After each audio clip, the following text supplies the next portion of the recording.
টানা কয়েক ঘন্টা জার্নি করার পর সবাই এত বেশি টায়ার্ড ছিল যে ডিনার করেই সাথে সাথে ঘুমিয়ে পড়েছে। আর এদিকে যতই রাত হোক না কেন আমি ফ্রেশ না হয়ে একেবারেই ঘুমাতে পারি না। একেবারে ফ্রেশ হয়ে দেন আমি ঘুমাতে যাই। প্রায় 11টা বেজে গিয়েছে। হ্যালো এভরিওয়ান, আসসালামু আলাইকুম। হোটেলে পৌঁছাইতেই আমাদের 9:30 বেজে যায়। দেন আমরা হালকা ফ্রেশ হয়ে ডিনার করে নিই, যেহেতু বাইরে আমরা কোথাও স্টে করি নাই, এর জন্য আগে আমরা ডিনারটা করি। ডিনার করে এসে যে যার মতো ঘুমিয়ে পড়েছে আর আমি আমার মতো শাওয়ার নিতে চলে গিয়েছি।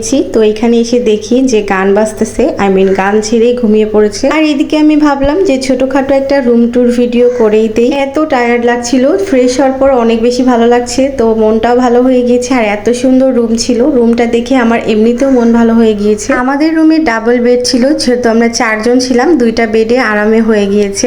আর রুমের ভিতরে সুন্দর একটা মিরর ছিল, অনেক বেশি ভালো লাগছিল। তো এই মিররে আমি কয়েকটা ছবি তুলে নিই। আর এই যে দেখেন আমাদের বেড তো বেশি সফট, শোয়ার সাথে সাথেই ঘুম চলে আসবে। আমার তো অনেক বেশি ঘুম আসছে, বাট আমি ঘুমাচ্ছিলাম না, কারণ আমার ভালোই লাগছিল, এনজয় করতেছিলাম। আর এই যে এখানে একটা অনেক সুন্দর জানালা আছে, এই দিক দিয়ে আপনি বাইরের পুরো ভিউ নিতে পারবেন।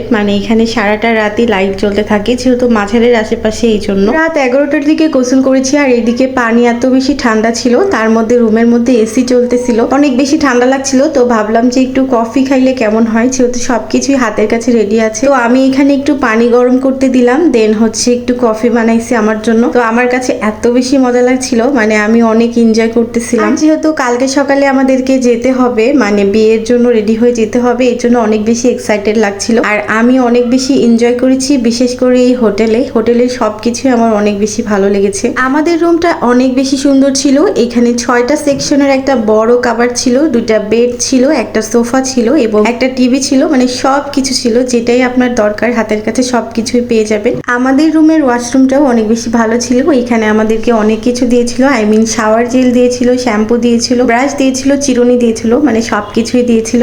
দেন এখানে আমার কফি খাওয়া দেখে আমার ছেলে তো ঘুম থেকে উঠে গিয়েছে, আর ও তো আরেকটা কফি লাভার, ওর কফি খাইতে এত বেশি ভালো লাগে। তো আমাকে বলতেছে যে মামুনি আমাকে নতুন করে কফি বানিয়ে দাও, যেই কফিগুলোতে ডিজাইন করা থাকে। তো আমি অনেকভাবেই চেষ্টা করলাম, কিন্তু আমি তো ডিজাইন করতে পারি না। তো বললাম আচ্ছা ঠিক আছে, তুমি ডিজাইনটা করে নাও। দেন আমি ওকে কফি বানিয়ে হালকা দুধ গুলিয়ে দিয়েছি, জানি ও ডিজাইনটা করতে পারে, বাট ও ডিজাইনটা করতে পারে নাই। দেন কফি খাওয়া শেষ করে ও ঘুমাতে চলে যাচ্ছে, আর এদিকে আমিও ঘুমাতে চলে যাব। সকালের জন্য সবকিছু রেডি করে বের করে দিয়েছি, যে সকালে উঠে যেন কোনোভাবে তাড়াহুড়া করে দেরি না হয়ে যায়। এই জন্য এত কথার মধ্যে ভুলেই গিয়েছি যে হোটেলের নামটা আপনাদেরকে বলে দিই। আমরা উঠেছিলাম হোটেল গ্র্যান্ড মোস্তফা আবাবিল হোটেল। এটা একটা 4 স্টার হোটেল। সিলেটে এমন 4 স্টার কয়েকটা হোটেল আছে, যেগুলোর নাম আমি কয়েকটা জানি, ওখানে যাওয়ার পর জানতে পেরেছি। একটা হচ্ছে নূরজাহান, এবং একটা হচ্ছে সুলতান, এবং একটা হচ্ছে গ্র্যান্ড মোস্তফা। আপনাদের যদি কখনো যাওয়ার থাকে, আপনারা অবশ্যই এই হোটেলগুলো উঠে দেখবেন, অনেক বেশি ভালো সার্ভিস। সবকিছু মিলিয়ে আমার কাছে অনেক বেশি ভালো লেগেছে, কারণ ভালোভাবে যদি নাই থাকতে পারি, তাহলে কিভাবে সময়গুলো এনজয় করবো। আজকের ভিডিও পর্যন্তই। আপনারা সবাই ভালো থাকবেন। আল্লাহ হাফেজ।